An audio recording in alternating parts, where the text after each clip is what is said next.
اعوذ باللہ من الشیطان الرجیم بسم اللہ الرحمن الرحیم الصلاۃ والسلام علیک یا سیدی یا رسول اللہ وعلی آلک واصحابک یا سیدی یا حبیب اللہ۔ آج اس موضوع پر گفتگو کرنی ہے کہ اہل نجد کی دو نمبریاں، کہ انہوں نے آج سے 1400 سال پہلے بھی ان کا یہی طریقہ کار تھا اور آج بھی 1400 سال گزرنے کے بعد بھی آج بھی انہی کی یہی دو نمبریاں ہیں، یعنی کہ اسلام کے خلاف لوگوں کو بے وجہ قتل کرنا، جو حق بیان کرنے والے ہیں ان پر ظلم و ستم کرنا، حق علماء کی پگڑیاں اچھالنا اہل نجد کا شیوا رہا ہے اور آج بھی انہی کا یہی کام ہے۔ میرے سامنے یہ جاء الحق کتاب کہ دین اسلام کو دنیا میں تشریف لائے ہوئے تقریباً 1400 سال گزر چکے ہیں اور 1400 سال یعنی 15ویں صدی یہ جاری ہے۔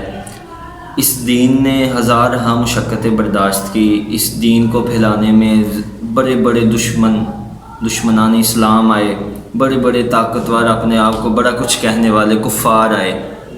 تو اسلام تو پھر اپنی پاور رکھتا ہے، اسلام کی تو پھر اپنی طاقت ہے۔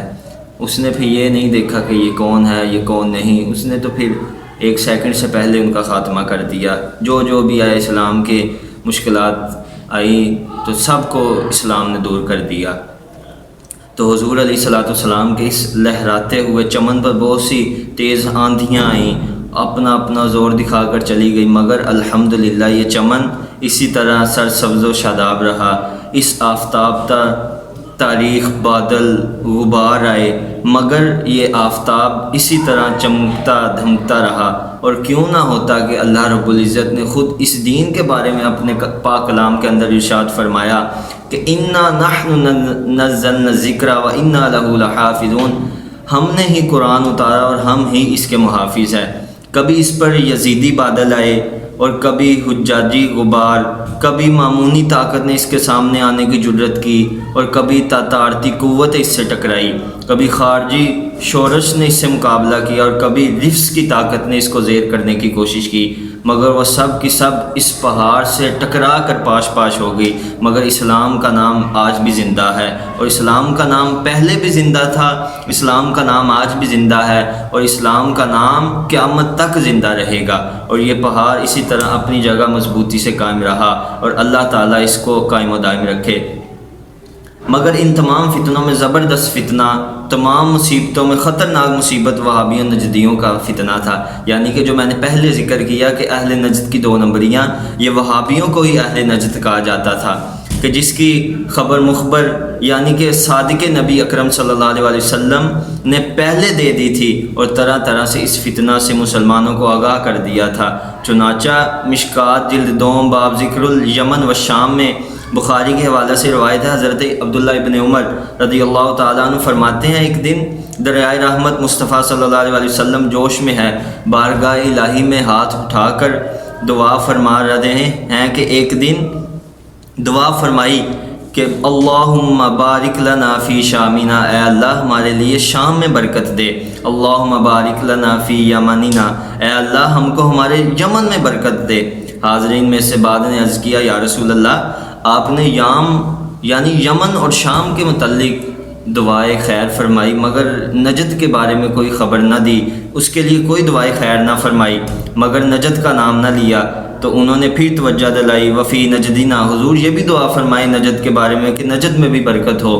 تو عرض کی 3 بار یمن اور شام کے لیے دعا فرمائی، تو بار بار توجہ دلانے پر نجد کو دعا نہ فرمائی، مگر آخر میں یہ ضرور فرمایا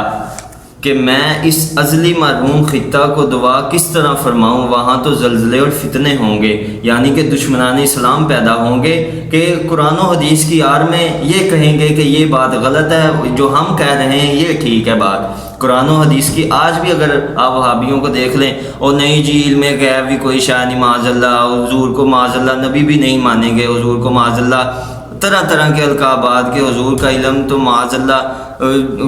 کہ کفر سے بھی یعنی کہ گدھے کے علم سے بھی بدتر ہے، معاذ اللہ، اس طرح کے یہ برے اور بدترین الفاظ جملے استعمال کرتے ہیں۔ ان میں یہ توصیف الرحمن نجدی اور اس کے ماننے والے اور اس کے حوالی جو یہ کہتے ہیں ان کو یہ میرا علمی جواب ہے کہ حضور نے آج سے 1400 سال پہلے خبر فرما دی تھی کہ یہ لوگ فتنہ پھیلائیں گے اور یہ لوگ اسلام کے دشمن پیدا ہوں گے۔ اس طرح سے معلوم ہوا حضور علیہ السلام کی نگاہ پاک میں دجال کے فتنے کے بعد نجد کا فتنہ تھا، کہ جس طرح حضور نے اس کے بارے میں خبر دی۔ اور اس کی پہچان کچھ یہ ہے کہ ان کی پہچان یہ ہے کہ سر منڈانا نکلتے رہیں گے یہاں تک کہ ان کی آخری جماعت دجال کے ساتھ ہوگی۔ اگر تم ان سے ملو جان لو کہ وہ تمام خلقت میں بدترین ہیں، اگر تم اسے ملو تو یہ بھی تم جان لو کہ وہ خلقت میں تمام سے بدترین ہیں۔ اس میں ان کی پہچان فرمائی گئی۔ سر منڈانا آج بھی وہابی اس سے خالی مشکل نہیں ملیں گے۔ کہیں فرمایا کہ بت پرستوں کو چھوڑیں گے اور مسلمانوں کو قتل کریں گے، یعنی کہ حق بیان کرنے والوں کو قتل کریں گے۔ یہی شیوا ان کا پہلے تھا اور آج بھی یہی جو سپاہ صحابہ اور دیگر جماعتوں کی شکل میں جماعت الدعوہ والے، یہ انہی کا بنائی ہوئی جماعتیں ہیں، اور اوپر سے کہتے ہیں مسلمان ہیں، ہم ہی سارے مسلمان ہیں اور ہم ہی دین کے ٹھیکیدار ہیں، مگر نہیں، حضور کے بارے میں، حضور نے جو ان کے بارے میں فرمایا حق فرمایا۔ اور آگے کیا فرمایا کہ سر منڈانا آج بھی وہابی اس سے خالی مشکل سے نہیں ملیں گے۔ کئی فرمایا بت پرستوں کو چھوڑیں گے، مسلمانوں کو قتل کریں گے، اور یہ یاجوج مجوج اور دجال کے ساتھ ان کی قوم نکلے گی۔ پھر حضور نے ان کے بارے میں فرمایا کہ آخری وقت میں ایک ایسی جماعت نکلے گی جو قرآن تو زبان سے ادا کرے گی مگر ان کی حلق سے نیچے نہیں اترے گا قرآن۔ آج بھی آپ دیکھ لیں، اگر خوبصورت آواز میں قاری القراء ملیں گے تو آپ کو اہل نجد سے ملیں گے، آپ کو دیگر جماعتوں سے بہت کم یہ ملیں گے کہ قرات اور دیگر معاملات آپ کو اہل نجد سے ملیں گے، کہیں اور جگہ سے نہیں ملیں گے۔ اس سے آگے مزید گفتگو ہم اگلی ویڈیو میں ضرور اس بات پر ملیں گے۔ تو اللہ رب العزت سے دعا ہے اللہ رب العزت دین کو سمجھ کر اس پر عمل پیرا ہونے کی توفیق عطا فرمائے۔